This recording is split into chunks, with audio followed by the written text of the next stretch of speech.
Hi, I am Dino Cazares from the group Fear Factory, and you're watching me on Metal On Loud.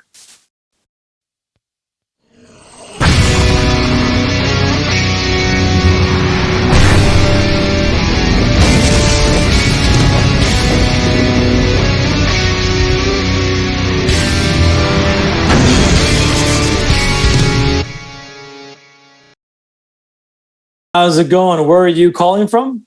Holland. Holland. Yeah. What part of Holland? Right now, I'm a bit in the southeast. Nice. What town? Bakel. It's near Helmond. Nice. Okay. Yeah. I'm sure I've been there. You've seen a lot of Holland? We've toured all through Holland many of the years. In our 30-year career, we've played. I think during Demanufacture, we probably played every town. Oh, yeah. You know what I mean?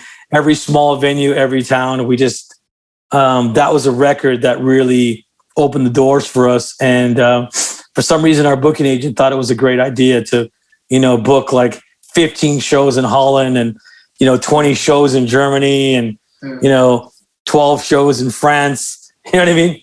We just played everywhere, man. It was fun because we got to see a lot of the smaller towns. Mm-hmm. Well, we loved having you here. I think yes. I saw you like 20, 30 times over the years. But, yeah. It's all back in the day. I've been out of touch a bit with the band.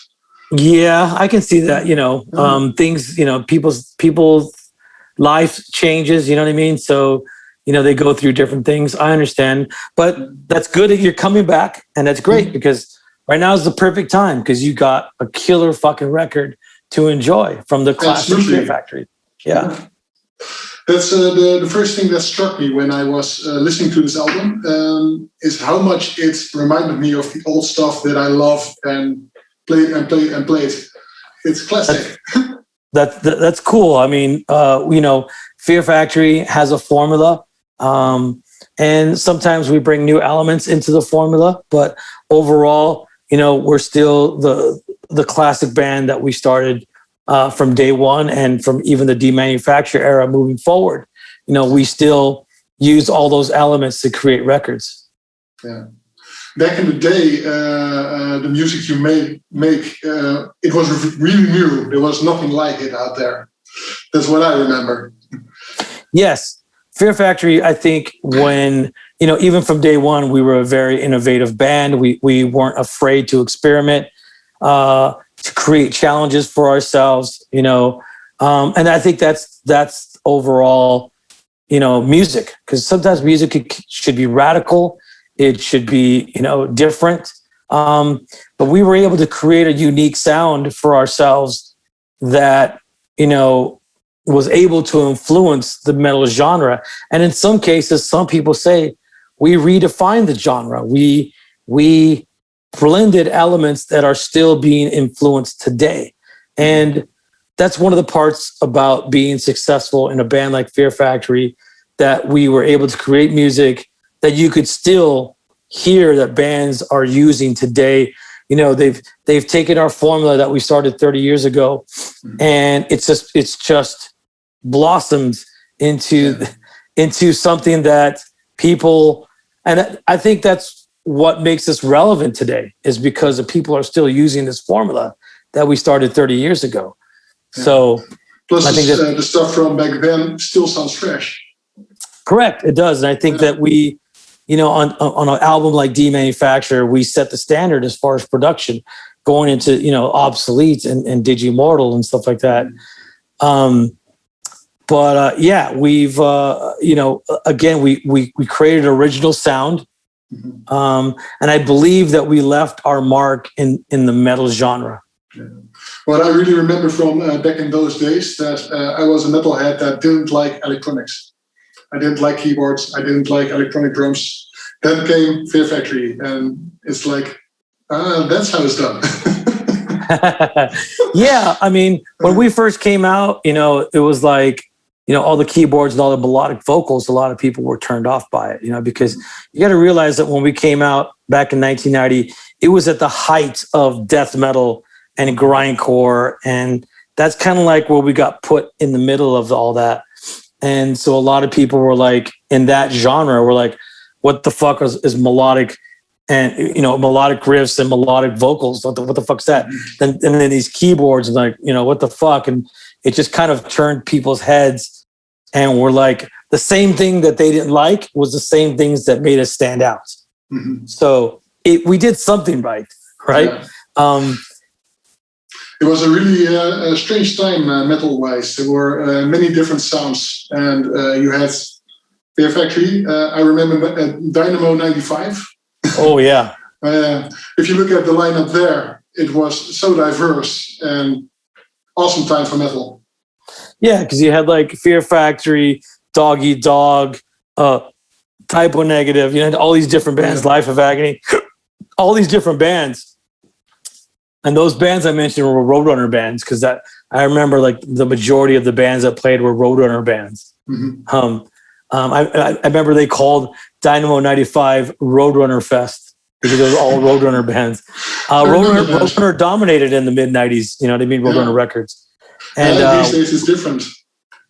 We were lucky to be a part of that, you know what I mean? And part of that history. And that's funny that you bring up Dynamo. Because, you know, unfortunately, I don't think it exists anymore, right? As it was, no longer, but there's like a new version of it, Dynamo Metal Fest, and it's gaining ground. So, cool. But it's a different organization, so it's kind of like 2 albums of Fear Factory. Yeah. And hopefully we'll get to come back and play those, you know, Dynamo Fest. I believe they're probably smaller fests, right? Yeah, but it's smaller, but they're gaining traction. They're bigger bands. Nice, yeah. nice. So hopefully we'll be able to play that. I believe last time we were in Holland, I believe we played Epica Fest. Yeah, and that's Epica. They're pretty big out there, and they have their own festival, and it was great.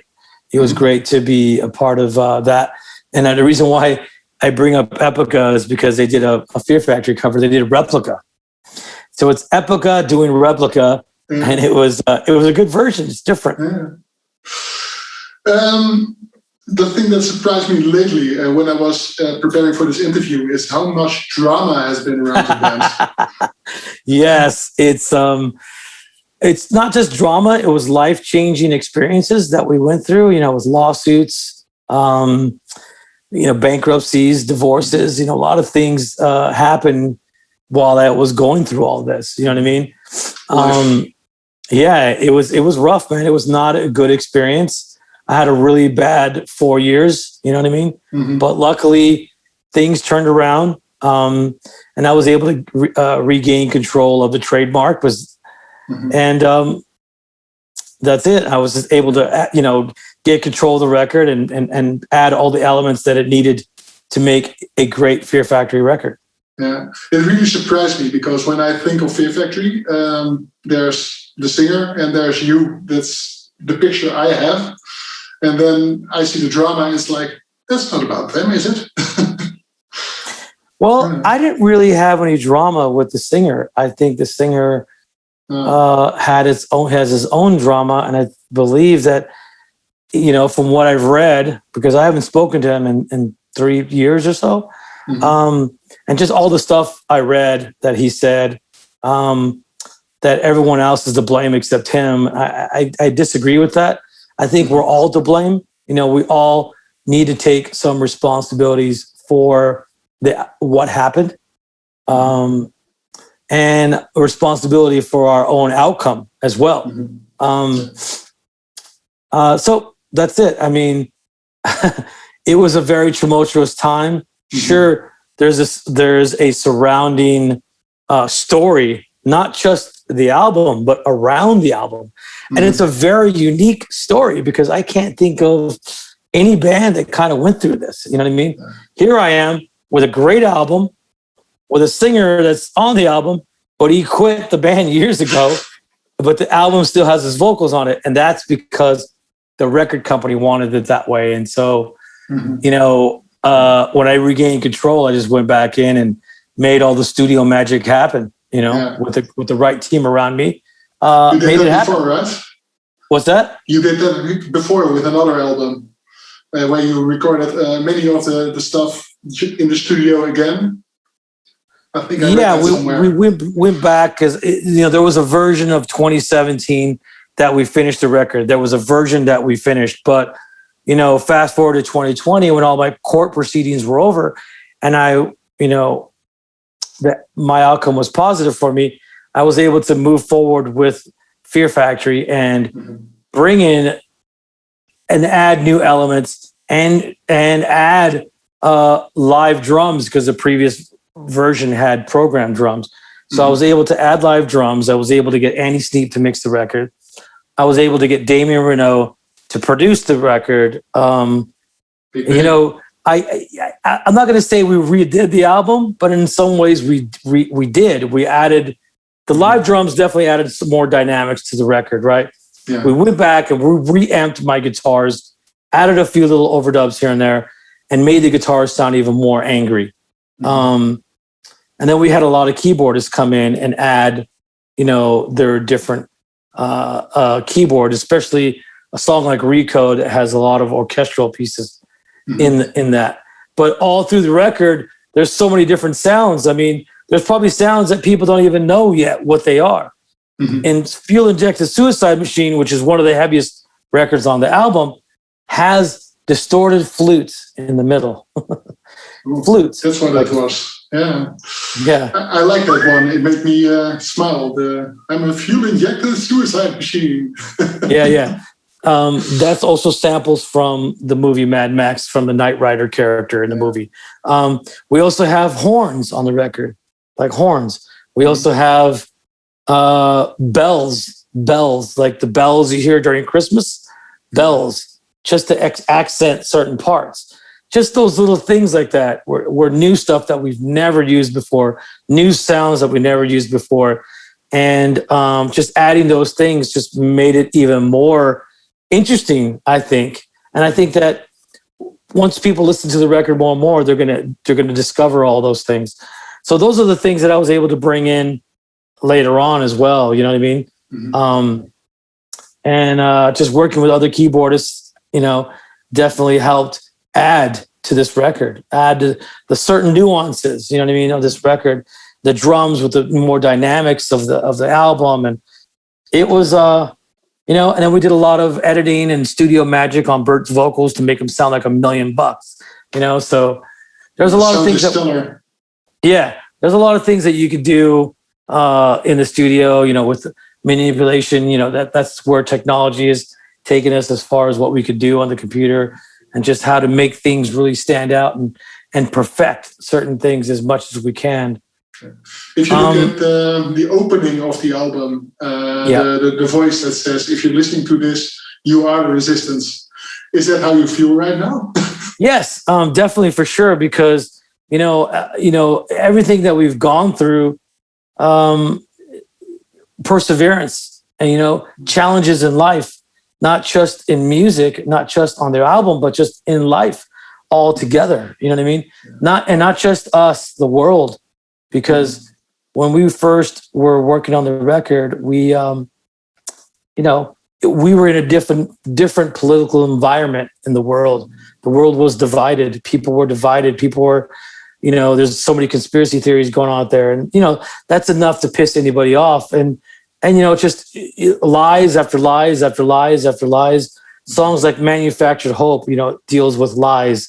The intro of the record saying the world that we lived in is fucked. That's kind of like how we describe the bleakness to certain parts of the record, because the contrast between the heavy and the melodic are much more extreme, right?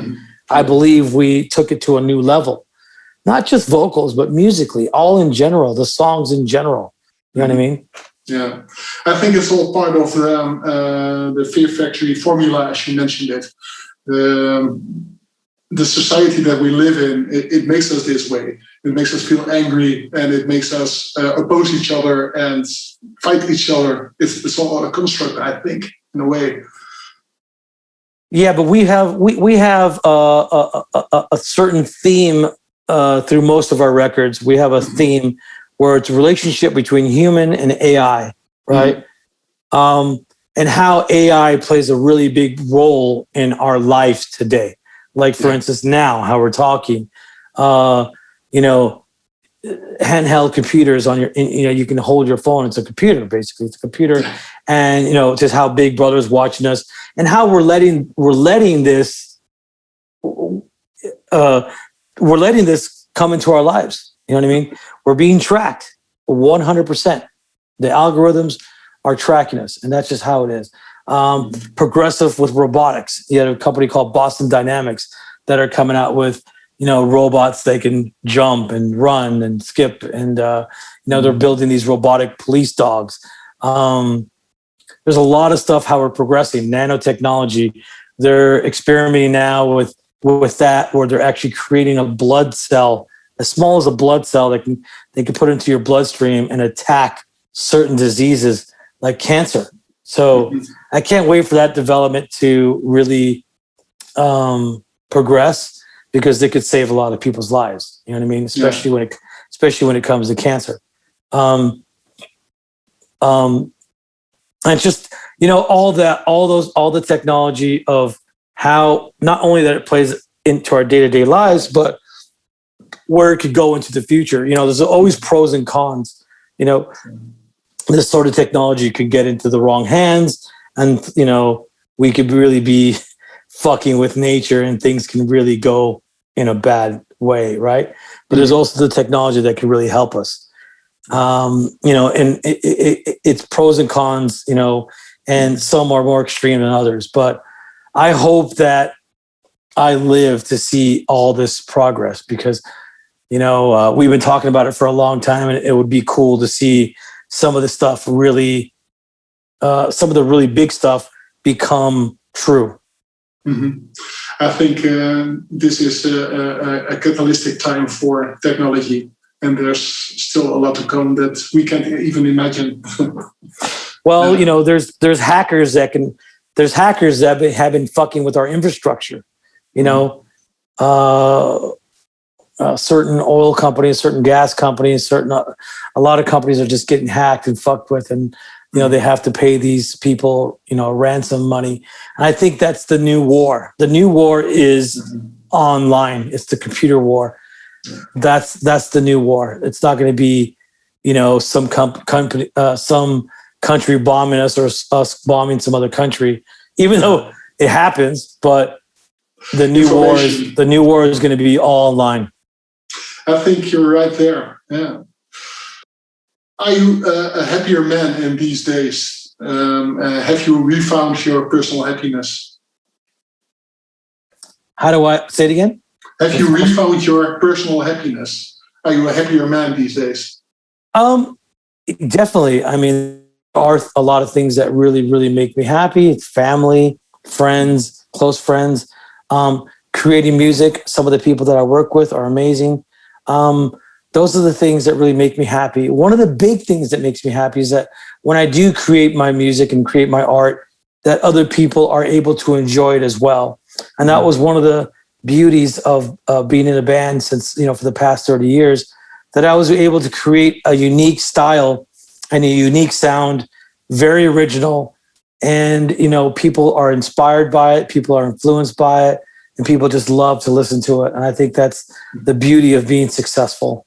And I'm not talking about financially successful at all. I'm talking about just successful in being able to put a smile on somebody's face when I hear the music. I hear stories all the time. Probably daily. I hear stories about how our music was able to help somebody overcome depression or a really bad time in their life, that they were able to overcome it through our songs, through our music, through our lyrics, and just sometimes just happy stories, you know, that they heard, you know, this record at this time. They were going through high school. They were, you know, in elementary school, not elementary school, but junior high, you know, junior high. Some people like, oh yeah, I heard you when I was 5 because my older brother was listening to it, and boom, I've been listening to you since I was 5, you know, things like that, you know what I mean? So, or I saw you at this time, or I met you, you hear all the different stories, and that's what to me is success is about, that you're able to influence somebody's life that way. I fully agree. Absolutely. What's next for you? Now that the band is in serious need of some new blood, what's next for Fear Factory? Well, yeah, the next step is obviously deciding on a singer, because of COVID and certain travel restrictions. Singers can't get here to do in-person auditions. Mm-hmm. So I'm waiting for the travel restrictions to get lifted. It's going to be very soon. And so people can get here and I can do physical auditions, and see what the chemistry is between me and the singer.